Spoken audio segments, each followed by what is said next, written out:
Morning everyone, कैसे हैं आप सभी लोग। स्वागत है आपका हमारे इस स्केलेटन नर्सिंग परिवार की ओर से। और उम्मीद करता हूँ आप सभी लोग अच्छे से पढ़ रहे होंगे। सब कुछ साइकेट्रिक बढ़िया समझ में आ रही होगी। और साइकेट्रिक के साथ साथ में बाकी भी सारे सब्जेक्ट्स का कोर्स चल रहा है हमारा, तो समझ में आ रहा होगा आपको। और नहीं भी समझ में आ रहा है तो कोई लोड लेने की जरूरत नहीं है, आप पूछ सकते हैं कभी भी, कोई भी चीज़ हो, कोई भी डाउट हो आप पूछ सकते हैं। ठीक है। तो आज हम अपनी क्लास में डिस्कस करेंगे हमारे इस मोटिवेशनल थॉट के साथ में कि जिंदगी की चाल, असली चाल वही समझता है जो सफर की धूल को भी गुलाल समझता है। मतलब क्या है इसका कि हमारे लाइफ में ना कई सारी प्रॉब्लम्स आती रहती है, family crisis situations, economic problem, दोस्ती यारी, सारी चीजें का आना एक तरफ और हमारी स्टडी एक तरफ। क्योंकि एज ही ऐसी होती है हमारी कि इसमें ये सब चीजों का नॉर्मली आना बहुत नॉर्मल सी चीज है। बार बार आएंगी ये सब चीजें, प्रॉब्लम्स आएंगी। हमको क्या करना है, बस उलझना नहीं है। उलझोगे तो वक्त खराब होगा हमारा। बस उनसे साइड हो जाना है कि हाँ दीदी आप बड़े, प्रॉब्लम्स अगर आती है तो हाथ जोड़ के खड़े हो जाओ, थोड़ी देर बाद में निकल जाएगी। उनसे उलझोगे तो वक्त आपका जाया होगा, उसका कुछ नहीं जाएगा, समय आपका खराब होगा। ठीक है। तो जिंदगी की असली चाल को कौन समझता है, जो सफर की धूल को भी गुलाल समझता है। ठीक है ना, चिल रहो, मस्त रहो, कोई बात नहीं। ठीक है। आगे बढ़ते हैं, आज हम डिस्कस करेंगे कॉजेज ऑफ मेंटल इलनेस। क्योंकि जो सब्जेक्ट होती है हमारी, जो साइकेट्रिक प्रॉब्लम जो सब्जेक्ट होती है हमारी, ये साइकेट्रिक की, तो इसमें सारी चीजें ऐसी आती है, माइंड से रिलेटेड आती हैं। तो हमको सारी चीजों का पता होना जरूरी है कि कॉज क्या हो सकते हैं। जैसा कि मैंने आपको स्टार्टिंग में जब जो मैंने दो तीन दिन पहले जो क्लास ली थी, मैंने लास्ट क्लास जब मैंने ली थी, तब मैंने क्या किया था, आपको बताया था कि न्यूरोसिस और साइकोसिस के अंदर अंतर बताया था। और उससे पहले भी मैंने कुछ चीजें बताई थी, तो उसमें मैं बताया था कि कॉजेज के अंदर मैं सारी चीजें डिस्कस करूंगा। तो आज अपन कॉजेज के बारे में डिस्कस करते हैं। देखिए, अपना मेन आज टॉपिक है causes of mental illness.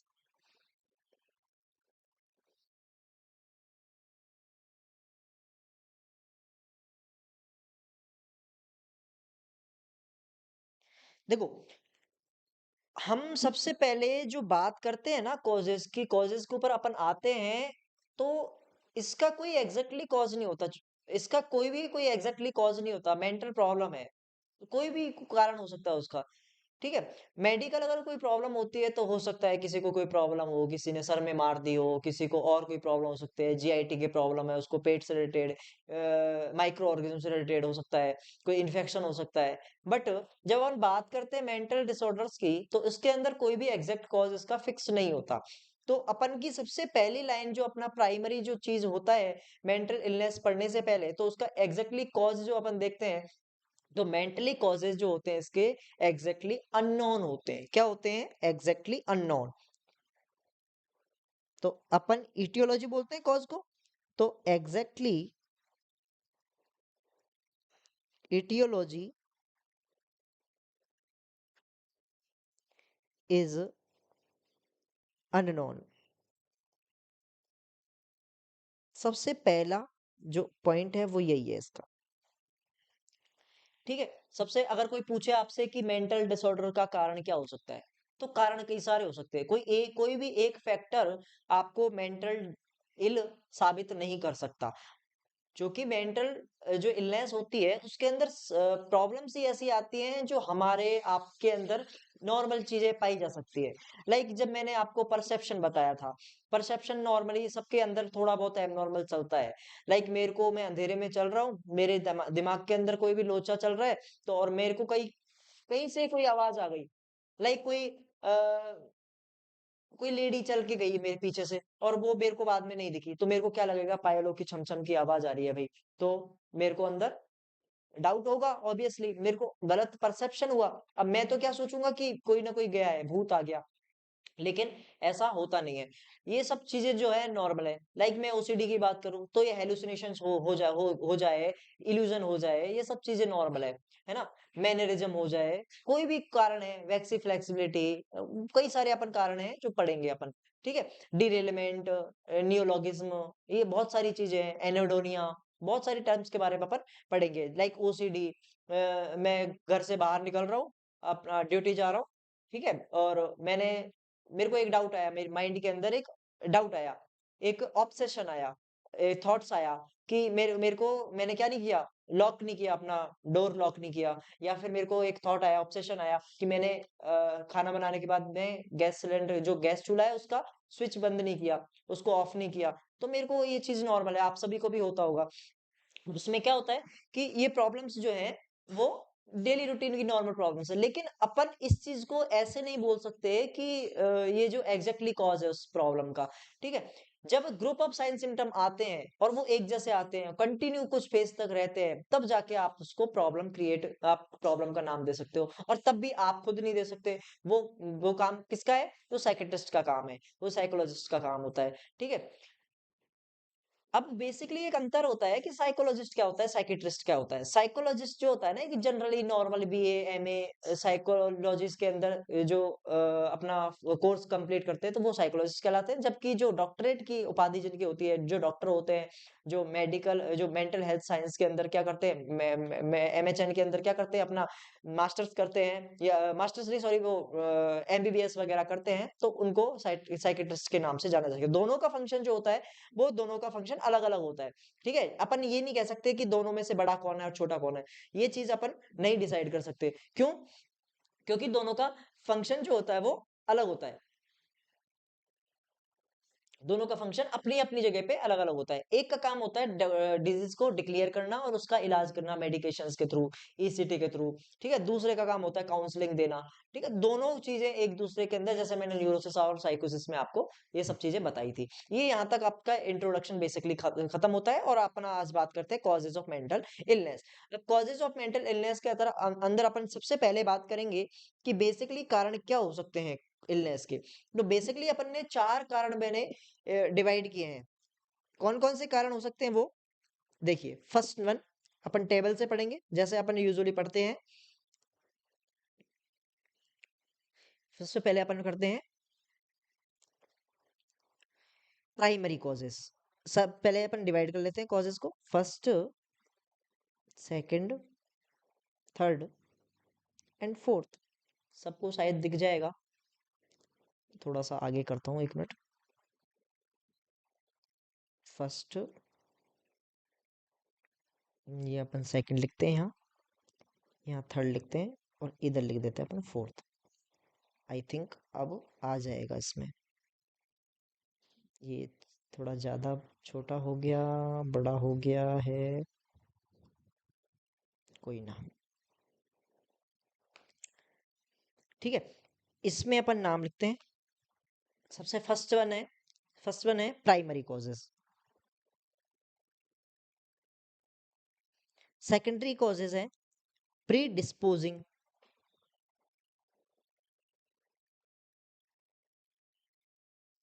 Third one है प्रेसिपिटेटिंग।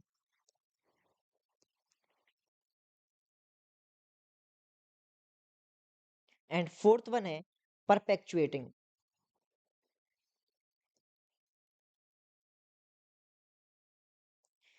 ठीक है, ये अपन ने 4 कारणों के अंदर अपन ने मेंटल इलनेस को समराइज कर दिया कि 4 कारणों के कारण मेंटल इलनेस हो सकता है। ठीक है, अब इसमें अपन वन बाय वन डिटेल में पढ़ेंगे कि प्राइमरी कारण ऐसे कौन से होते हैं जिसके कारण मेंटल इलनेस हो सकती है।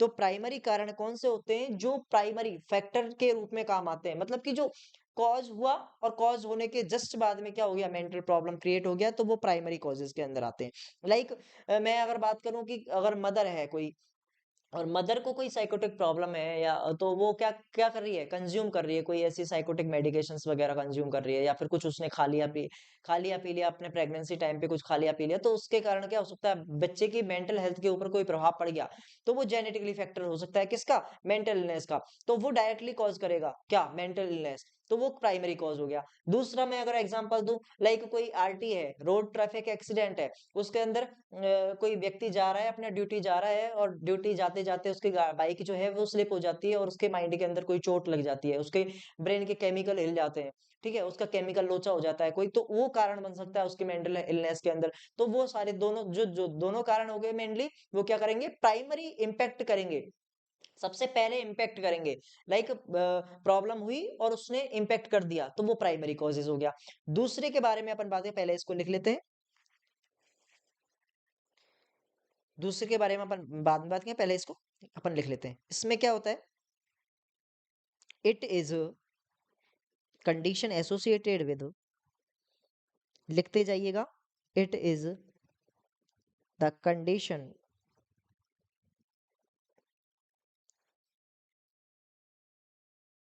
Associate with directly responsible, directly responsible for mental illness.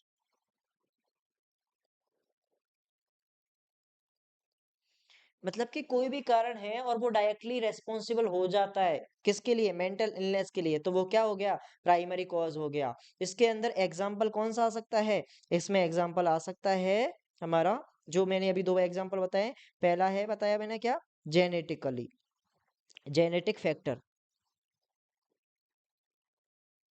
And second one क्या बताया था मैंने, सेकंड वन बताया था मैंने हेड इंजरी, बन सकता है कारण, कोई भी हेड इंजरी हो सकती है, ठीक है, तो वो मेंटल इलनेस का कारण बन सकता है। दूसरा आता है हमारा pre disposing.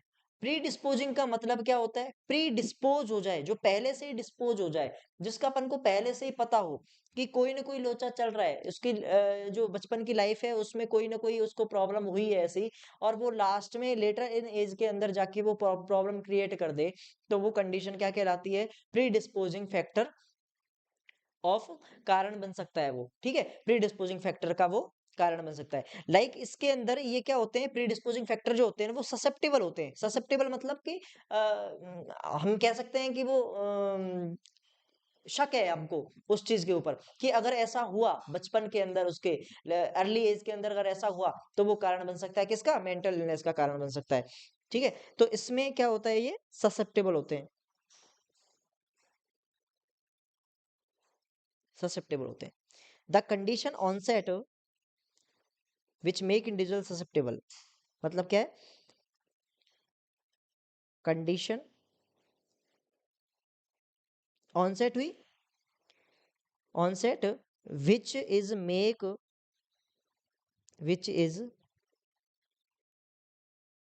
Which is make individual susceptible,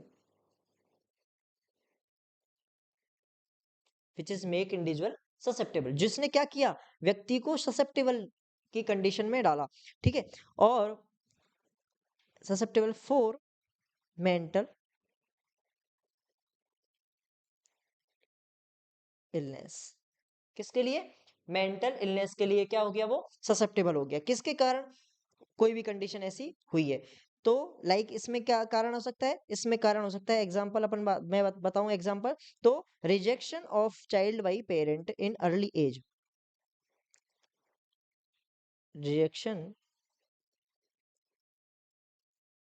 bye parents in, rejection by parents in early age, किसका रिजेक्शन, चाइल्ड का, इसमें पूरा लिख दिया मैंने, एक second,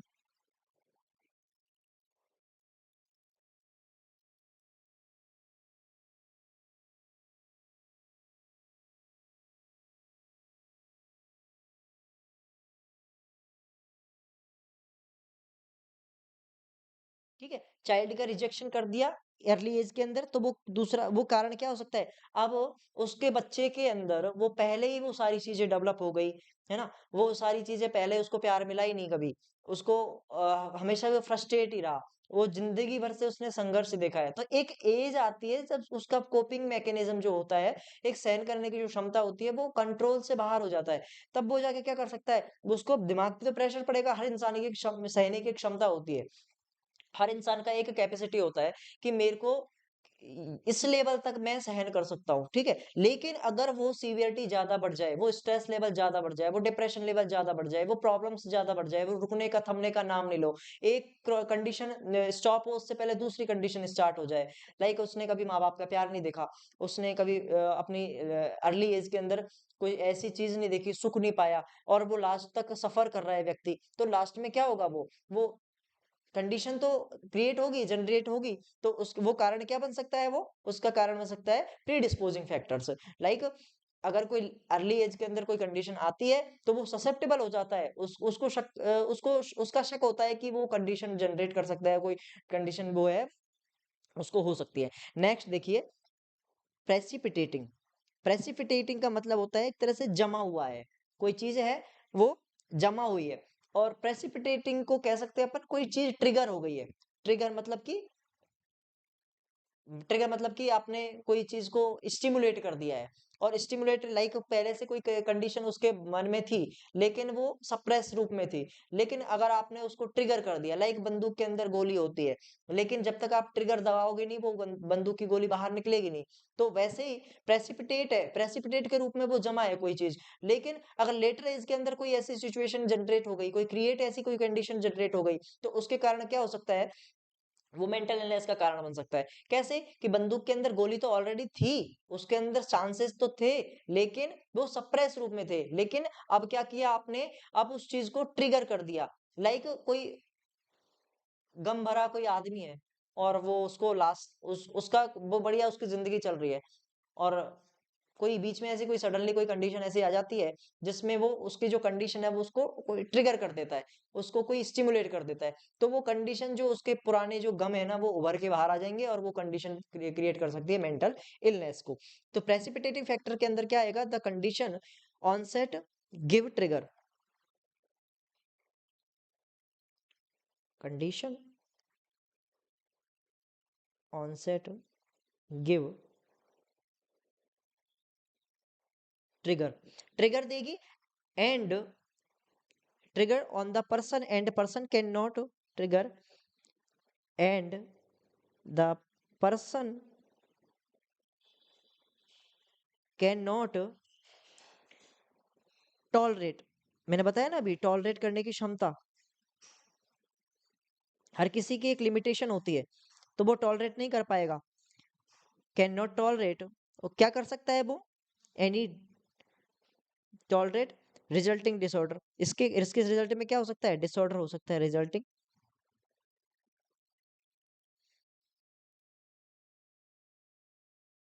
mental disorder.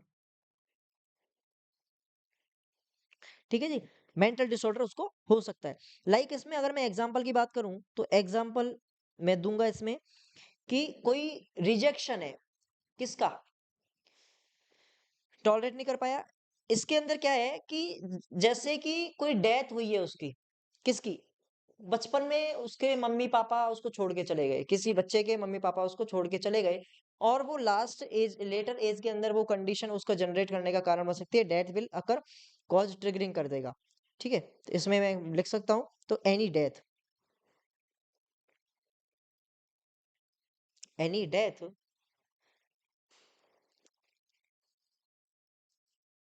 Can cause trigger. Like उसको पहले से बचपन में कोई प्रॉब्लम थी, और एडल्ट एज में आ गया वो, और एज में आने के बाद में कोई उसने कोई ऐसी डेथ देखी, क्लोज वन की कोई डेथ देख ली, ठीक है, तो वो उसको टॉलरेट नहीं कर पाएगा, और उसका जो दिमाग का संतुलन है वो हिल जाएगा, तो उसी को क्या क्या बोल सकते हैं अपन? कि वो मेंटल इलनेस का कारण बन सकता है। ठीक है, फोर्थ वन अपन लास्ट में बात करते हैं, परपेचुएटिंग। परपेचुएटिंग की बात करते हैं, तो ये जो कंडीशन होती है वो क्या होती है, ये ऐसी कंडीशन होती है जो कोई भी चीज होती है मेंटल इलनेस उसका ड्यूरेशन बढ़ा देती है, तो वो परपेचुएट कर देती है उस चीज को, ड्यूरेशन को बढ़ा देती है मेंटल इलनेस का। मतलब इसका कोई ऐसा एक्टिव रोल नहीं होता, लेकिन इसका कारण क्या होता है कि जो चीज 2 दिन चलने वाली है उसको 5 दिन लंबा खींच देगी, तो उसके कारण क्या होगा, कोपिंग मैकेनिज्म तो धीरे धीरे कम हो ही रही है ना। अब कोपिंग मैकेनिज्म कम हो रही है तो मेंटल इलनेस भी बढ़ेगा, तो व्यक्ति किस तरफ जाएगा, मेंटल हेल्थनेस की तरफ जाएगा कि मेंटल इलनेस की तरफ जाएगा, तो वो व्यक्ति जाएगा कहाँ पे, मेंटल इलनेस की तरफ जाएगा। तो वो कारण क्या हो सकता है उसका, परपेचुएटिंग मतलब कि टाइम से रिलेटेड है, टाइम से रिलेटेड मतलब कि उसके ड्यूरेशन को क्या कर देगा, वो लंबा कर देगा, तो इसमें वो कारण आते हैं। The condition with condition with increased duration, with increase the duration, increase the duration of mental illness। दिख रहा है ना सबको भाई, मेंटल इलनेस, ठीक है। ड्यूरेशन या प्रोलंगेशन, इसमें क्या हो सकता है, आइसोलेशन हो सकता है, सोशल विड्रॉल हो सकता है।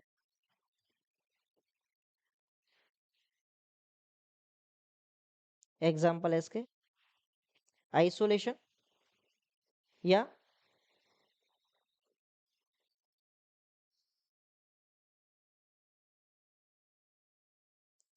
इसका मतलब क्या है, आइसोलेशन सोशल विड्रॉल का मतलब, इसका मतलब ये है कि कोई बच्चा है, कोई एडल्ट एज का है पर्सन, कोई एडल्टहुड का है, कोई एडोलसेंट का है, तो उसके अंदर क्या होगा कि कंडीशन तो ऑलरेडी उसके अंदर एग्जिस्ट करती है, लेकिन उसी समय पे अगर कोई अलगाव हो जाए, उसका आइसोलेशन हो जाए, उसकी गर्लफ्रेंड छोड़ के चली जाए, लाइक उसको प्रॉब्लम तो पहले से है, गर्लफ्रेंड छोड़ के और चली गई, तो एक के बाद दूसरा दुख आ गया, उसके ऊपर दुखों का पहाड़ आ गया, तो वो प्रोलंगेशन उसका क्या हो जाएगा, लंबा हो जाएगा, वो उस दुख से उभर नहीं पाया, उससे पहले दूसरा दुख उसकी जिंदगी में आया।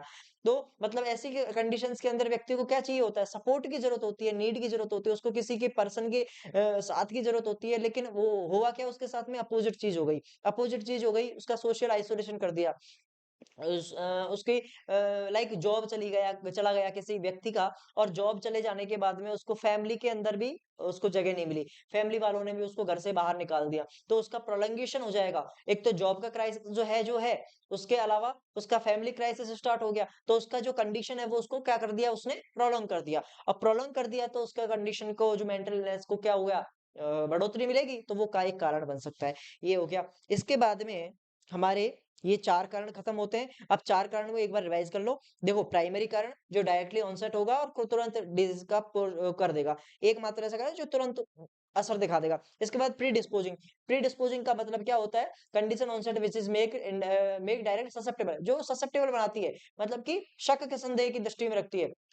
ससेप्टिव प्रीडिस्पोजिंग में पहले से पता है अपन को, डिस्पोज्ड है वो, ससेप्टेबल है व्यक्ति उसके लिए, कि ठीक है, उसके लिए पहले से पता है सबको कि ये कंडीशन अगर ऐसा हुआ, उसको केयर नहीं मिली, पर्सन को, बच्चे को अगर केयर नहीं मिली तो आगे जाके प्रॉब्लम क्रिएट होगी, ठीक है। तो इसलिए मैंने जब तुमको बताया था, जब मैंने जो साइको सोशल थ्योरी मैंने जब बताई थी आपको, तो उसके अंदर बताया था ना कि बच्चे की सारी डिमांड्स को पूरा नहीं कर सको, लेकिन कुछ डिमांड्स उसकी होती है, बेसिक नीड्स होती है, उसको पूरा कर देना चाहिए, हर चीज में उसको ना नहीं करना चाहिए। क्यों, उसका एक रीजन होता है कि अगर उसकी वो फ्रस्ट्रेशन अगर वो जिंदगी में रह गया, तो वो कंडीशन जनरेट कर सकती है, मेंटल इलनेस की तरफ उसको लेके जा सकती है, ठीक है। तो वो सब कंडीशन अपन को क्या करनी है, रिजॉल्व बचपन से करते रहनी है, और उस बच्चे को एकदम कूल काम रहने दो, उसको ज्यादा स्ट्रेस मत दो, ठीक है, उसको नॉर्मली रहने दो।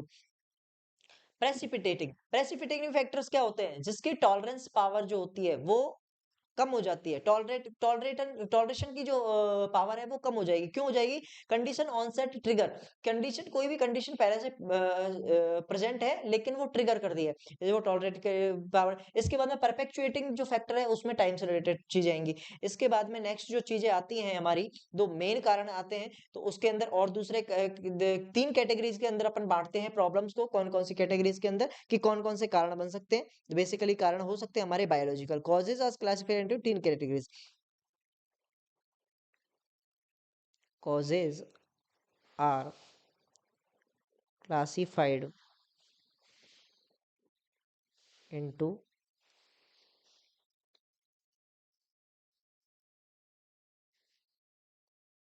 अब अपन कैटेगरीज देखते हैं। 3 कैटेगरीज के अंदर कॉजेज को अंदर बांटा गया है।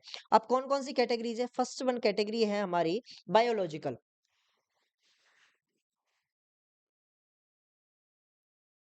इसमें कौन कौन सी चीजें आती है? बायोलॉजिकल। दूसरी चीज है, पहले अपन नाम लिख लेते हैं बायोलॉजिकल के बाद में दूसरा है साइको सोशियल।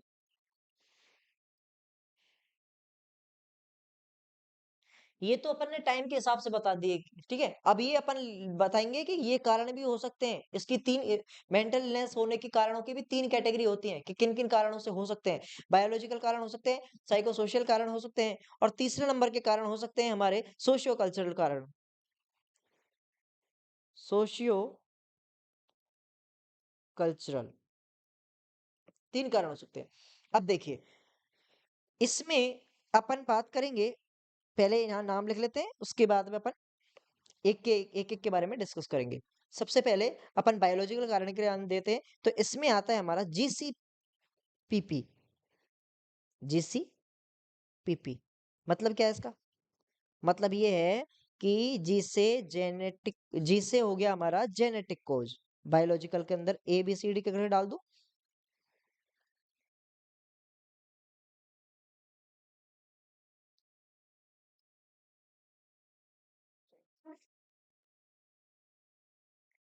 जेनेटिक कॉजेज हो गए, जेनेटिक कॉजेज हो गए। जेनेटिक कॉजेज के बाद में,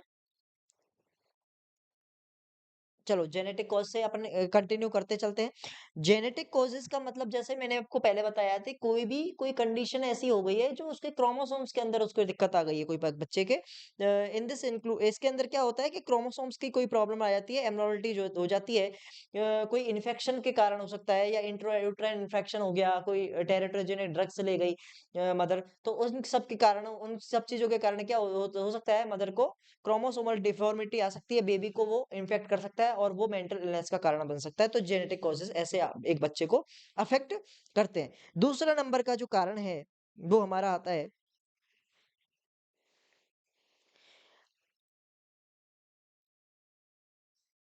देखो एक चीज और है इसमें, जो जेनेटिक कॉज जो है इसके अंदर, अगर कोई बच्चा अगर कोई बच्चा सफर कर रहा है, उसके मदर एंड फादर हैं, और उसको प्रॉब्लम अगर क्रिएट हो सकती है, तो वो 10 टाइम प्रॉन होता है। मतलब कि अगर किसी बच्चे के माँ बाप को अगर कोई प्रॉब्लम है, तो वो 10% प्रॉन होता है कि वो बच्चे में भी प्रॉब्लम आ सकती है।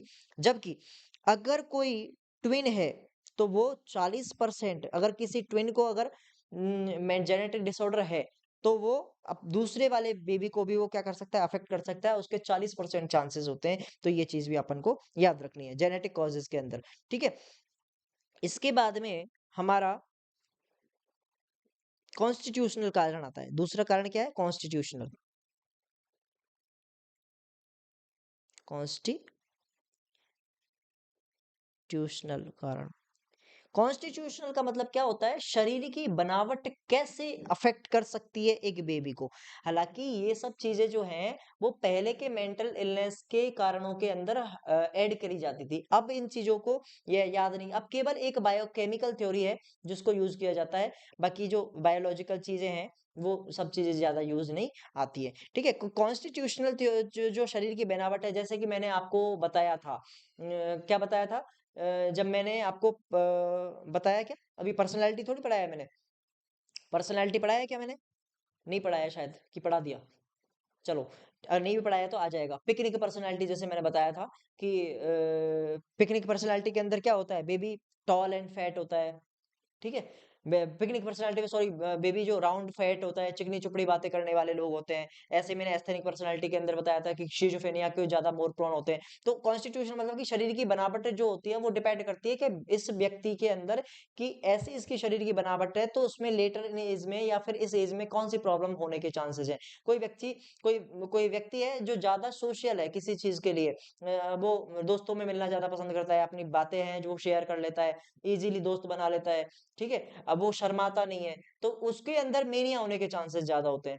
लाइक वैसे ही अगर दूसरी साइड अपन देखें, कि एक व्यक्ति है टॉल एंड थिन है, लंबा और पतला सा आदमी है एक, और वो किसी से ज्यादा बात नहीं करता है। तो इन सब चीजों के लिए अपन अगर वो चीज देखें कि कॉन्स्टिट्यूशनल फैक्टर को अगर देखें अपन, तो उसमें अपन ये कह सकते हैं कि वो जो पर्सनैलिटी है उस व्यक्ति की, तो वो पर्सनैलिटी क्या प्रोन किस चीज के लिए प्रोन है, वो क्या की चीज क्रिएट कर सकती है, वो चीज करते हैं कि स्किज़ोफ्रेनिया कॉज कर सकती है। ठीक है, उसके अंदर किस चीज के होने के चांसेस होते हैं, स्किज़ोफ्रेनिया होने के चांसेस होते हैं। तो लाइक मैं बोलूं कॉन्स्टिट्यूशनल के अंदर एक दो एग्जांपल लिखूंगा मैं, तो दो एग्जांपल लाइक इसमें लिखता हूं मैं।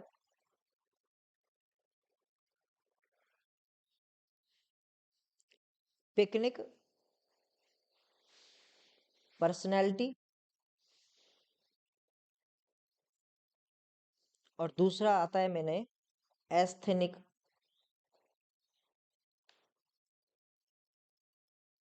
बताया मैंने, वैसे ही बता दिया है आपको।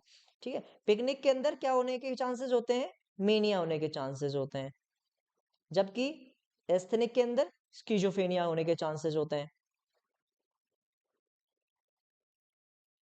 ये अपना आता है कॉन्स्टिट्यूशनल के शरीर की बनावट के हिसाब से, मैं लिख देता हूं इसमें शरीर की बनावट के हिसाब से।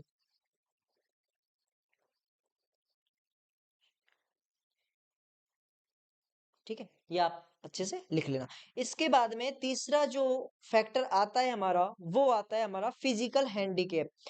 जी हो गया, सी हो गया, पी से फिजिकल हैंडीकैप। यहाँ अच्छे से क्लियरली लिख लेते हैं फिजिकल हैंडीकैप।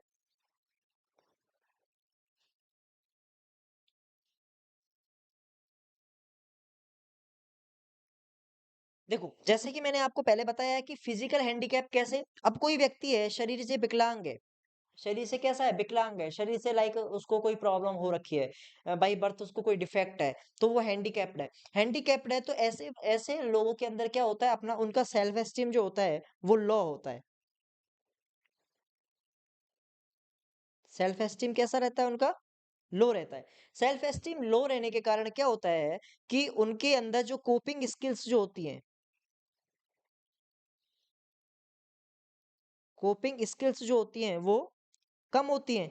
कम होने के कारण जो कंडीशन कॉज जो self esteem weak coping skills के कारण क्या हो सकता है, वो प्रॉब्लम्स से लड़ नहीं पाएगा, उसको रिजोल्यूशंस नहीं मिलेंगे उसके प्रॉब्लम्स के, और वो बर्डन उसके सर पे बढ़ता जाएगा, और बढ़ता जाएगा तो वो क्या हो सकता है, मेंटल इलनेस को कॉज कर सकता है।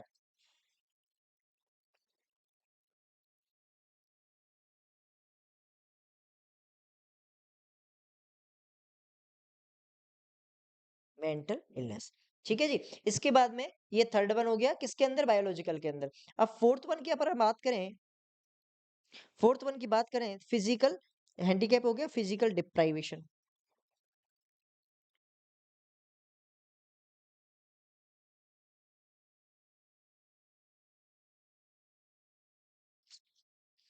फिजिकल डिप्राइवेशन का मतलब क्या है, डिप्राइव्ड, डिप्राइव्ड मतलब कि गरीबी है एक तरह से, फिजिकली मतलब कि इसके फिजिकली गरीबी, मतलब गरीब, फिजिकल गरीबी का मतलब इसके अंदर कोई कंडीशन है, कोई माल न्यूट्रिशन है,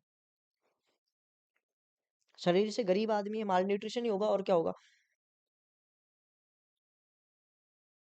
डिप्राइवेशन का क्या कहते हैं, डिप्राइवेशन का मतलब होता है गरीबी एक तरह से, है ना, कोई कंडीशन। तो माल न्यूट्रिशन हो सकता है उसको, माल न्यूट्रिशन के अलावा क्या हो सकता है, माल एब्जॉर्प्शन हो सकता है, माल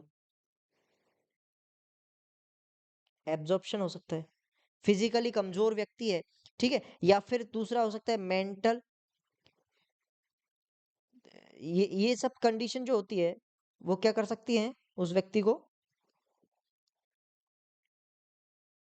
डिप्राइवेशन है तो वो कहाँ ले जा सकती है, अगर किसी बच्चे का, किसी व्यक्ति का ये कंडीशन अगर ठीक नहीं है, तो वो क्या कर सकती है, deprive physical deprivation resulting in mall nutrition कर सकता है, वो मेंटल, मेंटल रिटार्डेशन।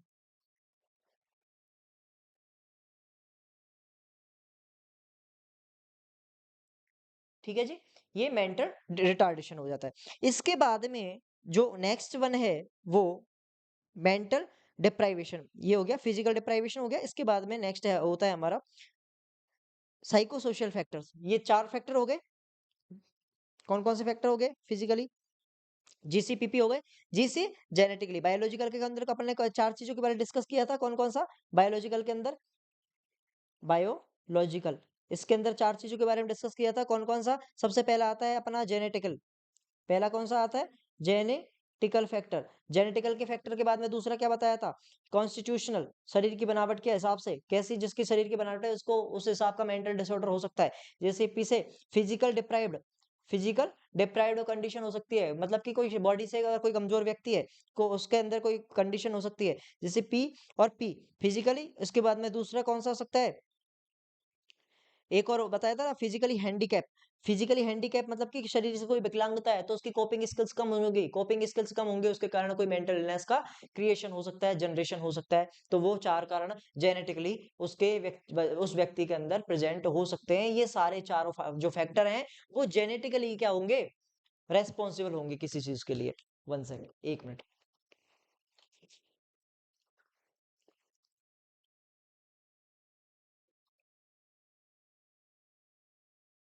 नेक्स्ट देखिए,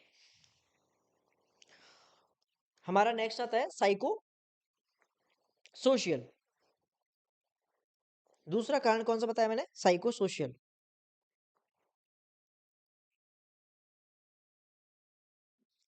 साइको सोशल के अंदर हमारे कुछ कारण आते हैं। कौन कौन से कारण आते हैं? इसके अंदर भी चार कारण आते हैं। MPSS। कौन कौन से कारण आते हैं? मेंटल डिप्राइवेशन,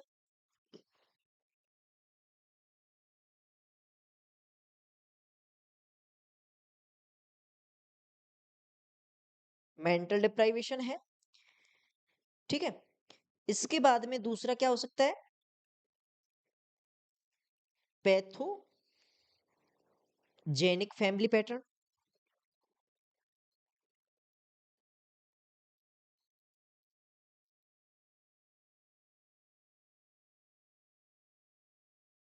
थर्ड वन है हमारा पैथोग्नोमिक रिलेशनशिप्स।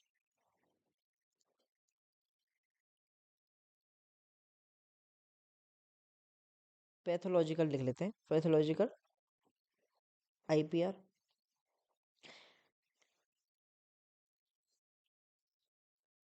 MPPS है ये ना, हाँ, MPPS है ये।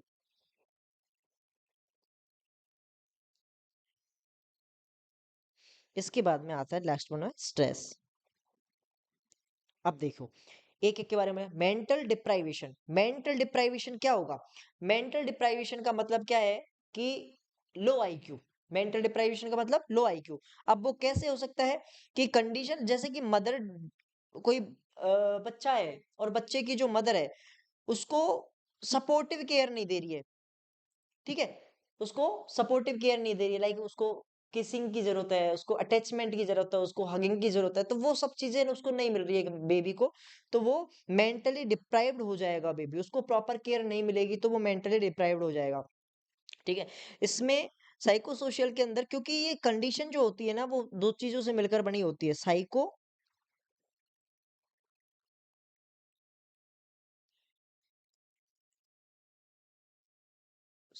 Plus social. माइंड से रिलेटेड, सोसाइटी, कह सकते हैं फैमिली रिलेटेड,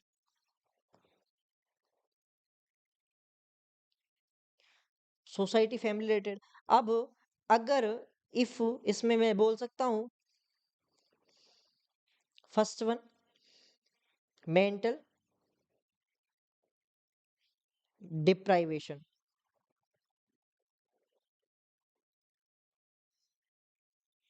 इसमें मेंटल डिप्राइवेशन में the condition like mother, the condition like mother don't give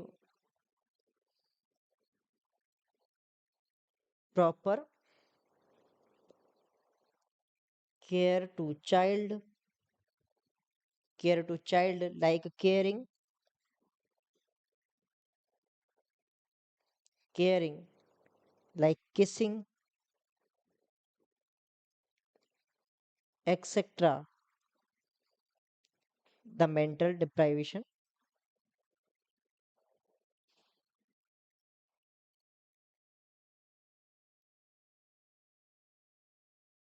can occur, और ये क्या कर सकता है, leads to mental problem.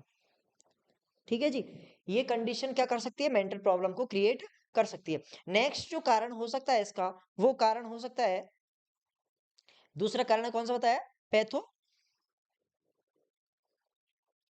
Pathogenic family pattern. Like किसी का फैमिली पैटर्न ही पैथोजेनिक हो रखा है। कैसे, कि किसी फैमिली के अंदर बच्चा ग्रोइंग कर रहा है, और बच्चे की, हम सब जानते हैं कि बच्चे की प्रथम पाठशाला क्या होता है, उसका परिवार होता है, और उस परिवार में क्लेश झगड़े चल रहे हैं, चाचा पापा भाई बहन, ये सब चीजें क्लेश चल रही हैं। तो क्या उस फैमिली का स्ट्रक्चर नॉर्मल हो सकता है क्या, नहीं हो सकता। तो पैथोजेनिक अगर फैमिली पैटर्न होगा, उसमें क्लेश झगड़े होंगे, लड़ाई झगड़े होंगे, तो क्या नॉर्मली एनवायरनमेंट मेंटेन रह पाएगा, नहीं रह पाएगा। क्या वहां पे जो पनपने वाले जो बच्चे हैं, जिनकी परवरिश वहां हो रही है, क्या वो ठीक रह पाएंगे, नहीं रह पाएंगे। तो उसका एक रीजन होता है, तो वो क्या कर सकता है, क्रिएट, कंटिन्यू अगर वो ऐसी चीजें चलती रहे, तो वो मेंटल प्रॉब्लम को क्रिएट कर सकता है। इसमें लिखना, इसमें लिखना पैथो, दूसरा नंबर है pathogenic family pattern, pathogenic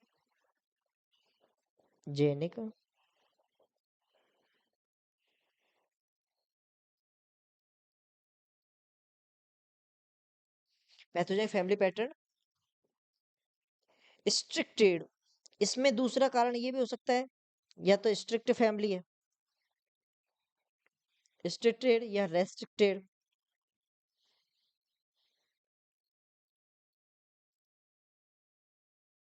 स्ट्रिक्टेड restricted family है।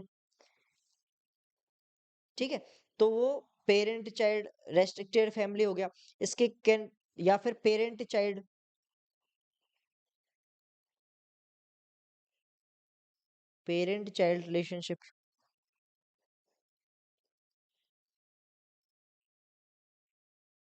रिलेशनशिप्स। ठीक है, ये क्या कर सकती है, कॉज कर सकती है। दूसरा कारण क्या हो सकता है, ये तो स्ट्रिक्टेड फैमिली हो गए, दूसरा कारण ये हो सकता है कि ओवर प्रोटेक्शन हो सकता है।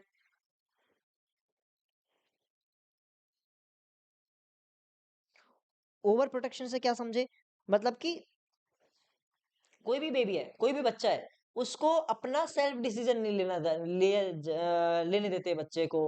कि जैसे बच्चा अगर बोल रहा है कि मेरे को मम्मी 5 मिनट के लिए 10 मिनट के लिए बाहर जाना है, नहीं बेटा नहीं, आपको चोट लग जाएगी, ये हो जाएगा वो हो जाएगा, आपको बाहर नहीं जाना, आपको बाहर के बच्चों में नहीं खेलना, ये करना वो करना, उसको बिल्कुल एकदम ऐसे रखते हैं घर ही घर में। तो उसका उसको वो क्या क्रिएट कर सकता है, मेंटली प्रॉब्लम क्रिएट कर सकता है। इसलिए वो ओवर प्रोटेक्शन भी आगे जाके प्रॉब्लम क्रिएट कर सकता है। तो वो पैथोजेनिक फैमिली पैटर्न हो गया। नहीं, बच्चे को इतना ज्यादा स्ट्रिक्ट माहौल भी नहीं मिलना चाहिए, और इतना ज्यादा लीनियंसी भी नहीं देनी चाहिए, तो उसका एक बैलेंस बना रहेगा। तो क्या होगा, वो मेंटल इलनेस से थोड़ा सा दूर रहेगा, उसका जो मेंटली हेल्थ है वो डेवलप रहेगा।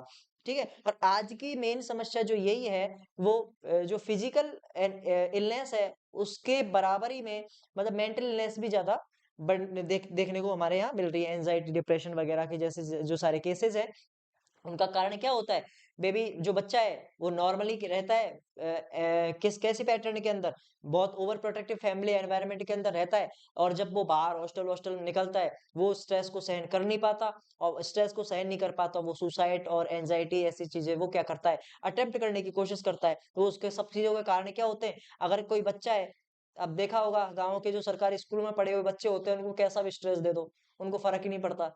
ठीक है, और वही चीज है, अगर कोई बढ़िया इंग्लिश मीडियम स्कूल में पढ़े हुए बच्चे हैं, सीबीएसई बोर्ड वाले बच्चे हैं, और उनको थोड़ा सा भी स्ट्रेस आ जाए, अरे भाई सहन ही नहीं हो, उनसे स्ट्रेस ही सहन नहीं हो।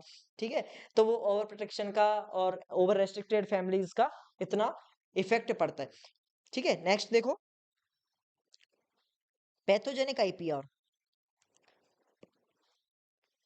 थर्ड वन है।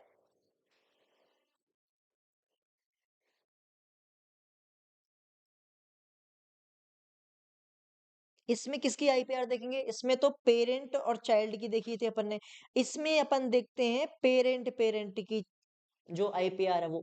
मम्मी पापा हमेशा रोज लड़ते रहते हैं बच्चों के सामने, तो उसका प्रभाव कहाँ पड़ेगा? बच्चों के ऊपर पड़ेगा ऑब्वियसली। और बच्चों के ऊपर पड़ेगा तो वो मेंटल इलनेस के लिए प्रोन हो जाएंगे।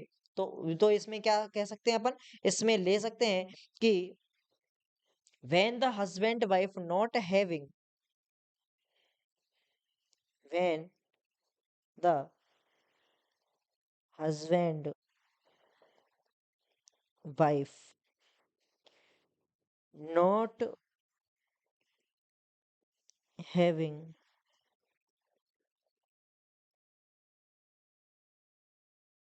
harmonious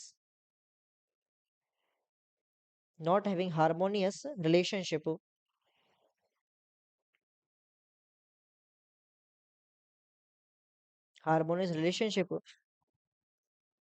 when this impact occur when this impact occur on baby occur on child can susceptible for mental illness।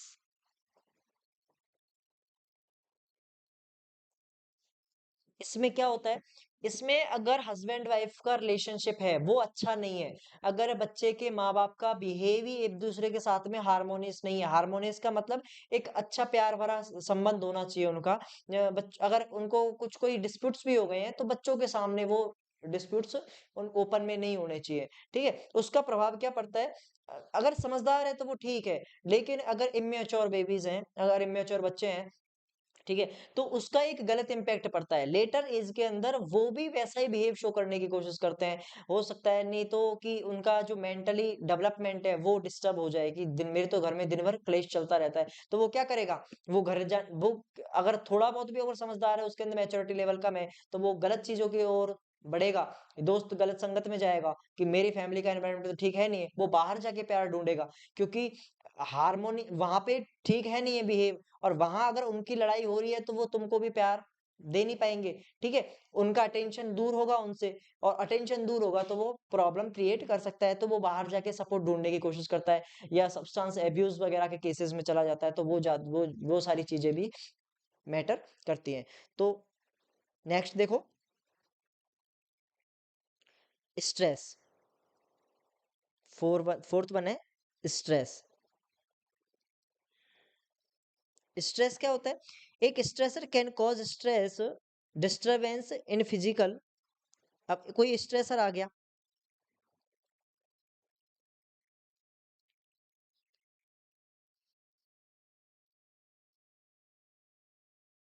ये कोई फिजिकल स्ट्रेस कॉज करता है। अब फिजिकल स्ट्रेस कोई कॉज कर रहा है तो वो क्या करता है? डेली एक्टिविटी को क्या कर रहा है? डिस्टरबेंस कर रहा है, डिस्टर्ब कर रहा है।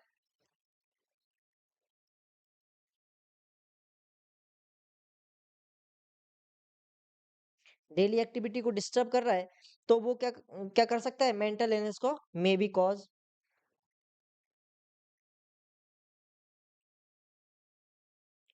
ऑफ।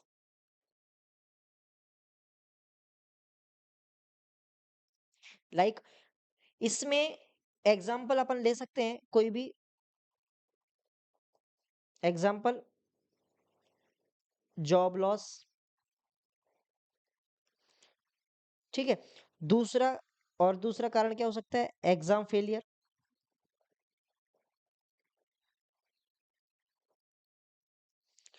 ठीक है, या कोई और हो सकता है स्टडी के अंदर, जॉब के अंदर रिलेशनशिप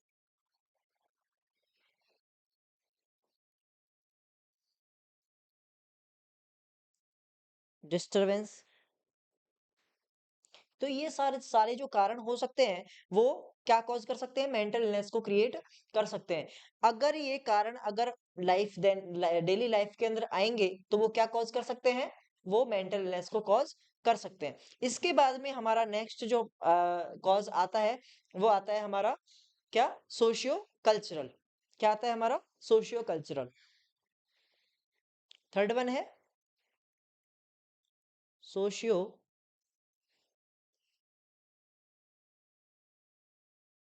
कल्चरल। सोशियो कल्चरल से क्या मतलब है?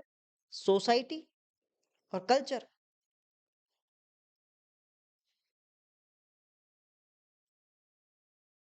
सोसाइटी और कल्चर से रिलेटेड है। अब इसमें क्या चीजें होंगी कि सोशियो कल्चरल के अंदर तीन चीजें आती हैं। कौन कौन सी? WET। डब्ल्यू से वार।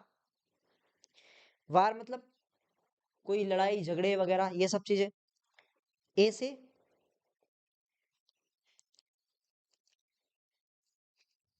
सबसे पहले आता है हमारा वार एंड वायोलेंस। सबसे पहले आता है हमारा वार एंड वायो।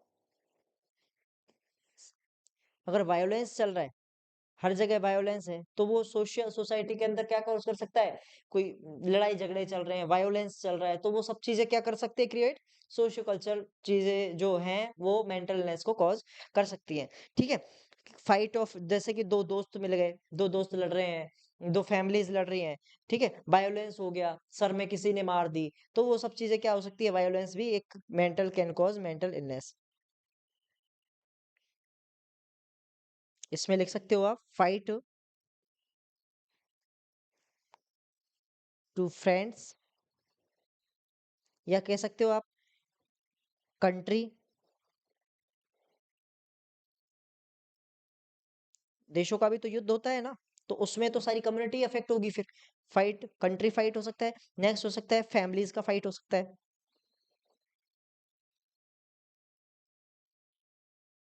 पड़ोसियों से लड़ाई होती रहती है, तो ये सब चीजें क्या कर सकती है? क्या नॉर्मल रह पाएगा क्या व्यक्ति? नहीं रह पाएगा। तो can cause mental illness, not directly. ये एक चीज ध्यान रखना, मैं जितनी सारी चीजें कारण बता रहा हूं वो डायरेक्टली इम्पैक्ट नहीं डालते, बट एक कारण हो सकता है, क्योंकि एग्जैक्ट इटियोलॉजी, जैसे मैंने आपको पहले बता चुका हूं कि एग्जैक्ट जो इटियोलॉजी होती है वो अननोन होती है। ठीक है, और अननोन होगी तो वो सब चीजें नहीं होगा, उसका पूरा एक जने एक चीज का कंट्रीब्यूशन उसमें नहीं होगा, बहुत सारी चीजें होंगी। दूसरा आता है हमारा अनएम्प्लॉयमेंट। तीसरा है अनएम्प्लॉयमेंट, दूसरा है अनएम्प्लॉयमेंट। अनएम्प्लॉय मतलब क्या है? बेरोजगार आदमी है। कई बार देखा होगा ना, नौकरी नहीं मिलने की उम्मीद में तार हिल गए दिमाग के, सुसाइड कर लिया अटेम्प्ट। तो कर्जा हो जाए किसी के ऊपर, बेरोजगारी हो, तो वो क्या कर सकता है? वो मेंटल इलनेस की तरफ बढ़ सकता है। ठीक है, तो वो सब चीजें हो सकती है, अनएम्प्लॉयमेंट हो सकता है। दूसरा हो सकता है अपन का कोई कर्जा वगैरह हो सकता है उसके ऊपर, तो ये सब चीजें इसके अंदर आती हैं। तीसरा है कारण इसका technical changes. Technical changes, technical changes से क्या मतलब है इसका? टेक्निकल चेंजेस में वो चीजें आती हैं जैसे कि टेक्निक्स बढ़ रही है, समय बदल रहा है, और समय के साथ में कुछ लोग कोप अप नहीं कर पाते। लाइक कोरोना आया, कोरोना आया तो क्या हुआ? लोग नहीं कर कोप अप कर पाए, स्टडी भी डिस्टर्ब हुआ, लोगों का नौकरी भी डिस्टर्ब हुआ, लोग समय समय के साथ नहीं चल पाए, तो वो सब चीजें क्या कर सकती हैं? आपको मेंटल इलनेस की तरफ लेके जा सकती है। तो इसमें लिख सकते हो आप न्यू टेक्निकल चेंजेस, टेक्निकल में लिख सकते हो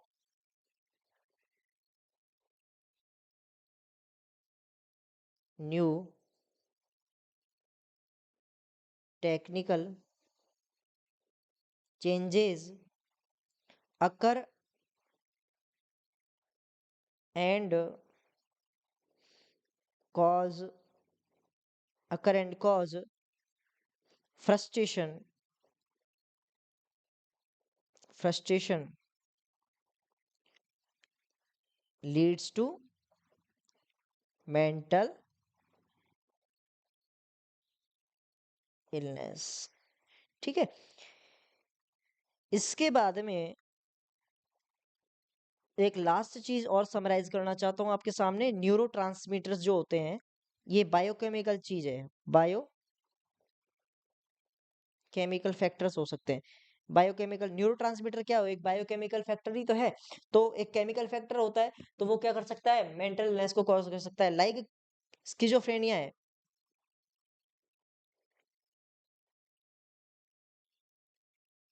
उसके अंदर तीन चीजें डिस्टर्ब हो जाती हैं, DNS, डोपामिन, नॉरएपिनेफ्रिन और सीरोटोनिन। तीनों का लेवल क्या होगा इसमें, इंक्रीज हो जाएगा, याद रखना। इसके बाद में इसके दूसरी चीज में अगर बात करूं, स्किजोफ्रेनिया के बाद में दूसरी चीज अगर मैं बात करूं, फर्स्ट वन हो गया, सेकंड वन हो गया मेनिया की बात करूं मैं, मेनिया के अंदर भी क्या होगा, तीन चीजें डिस्टर्ब होंगी, कौन कौन सा, NSD, NSD मतलब यही यही है, लेकिन इनका सीक्वेंस चेंज हो जाता है। कैसे चेंज हो जाता है, एन से नॉर एपिनेफ्रिन,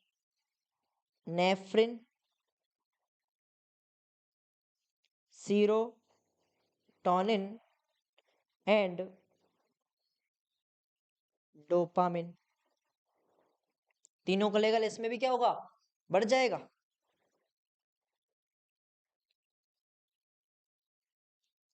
इसमें मेनिया और स्किज़ोफ्रेनिया में तीनों का लेवल बढ़ता है, लेकिन सीक्वेंसली बढ़ता है। इसमें डोपामिन का लेवल पहले बढ़ेगा, इसमें नॉरएपिनेफ्रिन का लेवल पहले बढ़ेगा, इसमें सीरोटोनिन, इसमें जो नॉरएपिनेफ्रिन का लेवल डोपामिन के बाद में बढ़ेगा, इसमें सीरोटोनिन का लेवल नॉरएपिनेफ्रिन के बाद में बढ़ेगा, इसमें डोपामिन का, इसमें सीरोटोनिन का लेवल जो होता है वो लास्ट में बढ़ता है, जबकि इसमें डोपामिन का लेवल जो है वो लास्ट में बढ़ता है। इतना अपन को अंतर याद रखना है। इसके बाद में नेक्स्ट हमारा आता है डिप्रेशन। इसमें भी कौन से न्यूरोट्रांसमीटर का लोचा होता है, न्यूरोट्रांसमीटर, इसमें भी कौन से सेम चीजों का लोचा होता है। इसमें देखो तीसरा नंबर पॉइंट, डिप्रेशन। डिप्रेशन के अंदर भी वही सेम सब सारी तीनों चीजें होती हैं, कौन कौन सी, सीरोटोनिन, नॉन एपिनेफ्रिन, SND। इसमें क्या होता है, सीक्वेंस चेंज ये वाला होता है। इसमें देखो DNS, अब इसका जस्ट अपोजिट हो जाएगा SND, ठीक है। DNS का अपोजिट क्या हो गया, SND। तो SND मतलब इस भी किसमें क्या हो जाएगा, इसका अपोजिट हुआ तो मतलब वैसे भी अपोजिट ही हो जाएगा, बढ़ने की जगह क्या हो जाएगा, ये घट जाएंगे तीनों के लेवल, ठीक है। क्या होगा, सीरोटोनिन का लेवल सबसे पहले घटेगा, सीरोटोनिन, नॉर एपिनेफ्रिन और डोपामिन, ठीक है जी। ये यहाँ तक क्लियर। इसके बाद में ये तीन तीन प्रॉब्लम्स हो गई। इसके बाद में जो नेक्स्ट पॉइंट अगर मैं बताऊं, तो मैं कह सकता हूं कि सुसाइडल टेंडेंसी के अंदर क्या हो जाता है, कौन सा न्यूरोट्रांसमीटर डिस्टर्ब होता है, फोर्थ वन है सुसाइडल टेंडेंसी। क्या होता है जिसमें सुसाइड कोई व्यक्ति करता है, ऐसा कौन सा केमिकल है जो डिस्टर्ब हो जाता है, तो अपन कह सकते हैं कि जो सीरोटोनिन लेवल है वो अफेक्ट हो जाता है।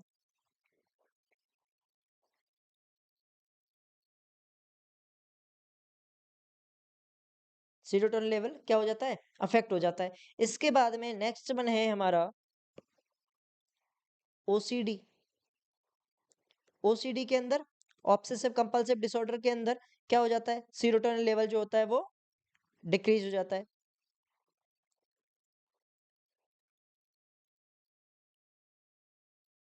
डिक्रीज हो जाता है।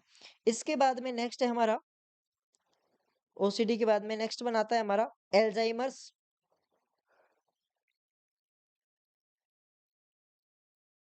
एल्जाइमर्स के अंदर क्या होता है, एल्जाइमर्स के अंदर हमारा एसिटाइल कोलिन है, जो एसिटाइल कोलिन का लेवल जो है वो क्या हो जाता है, डिक्रीज हो जाता है। एसिटाइल कोलिन का लेवल क्या हो जाता है इसमें, डिक्रीज हो जाता है। इसके बाद में नेक्स्ट वन है हमारा सेवंथ नंबर, वो होता है एंजाइटी डिसऑर्डर।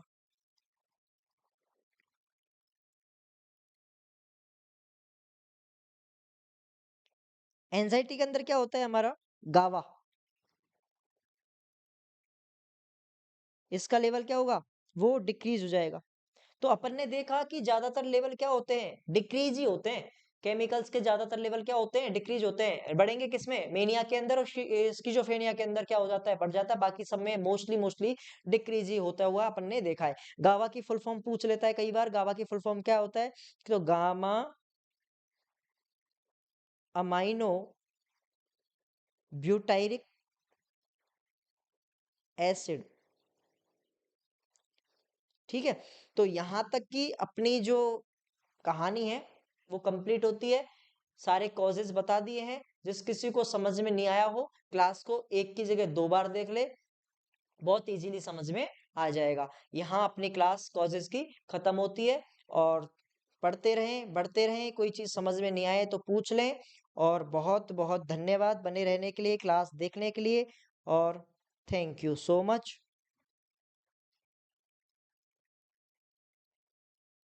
धन्यवाद।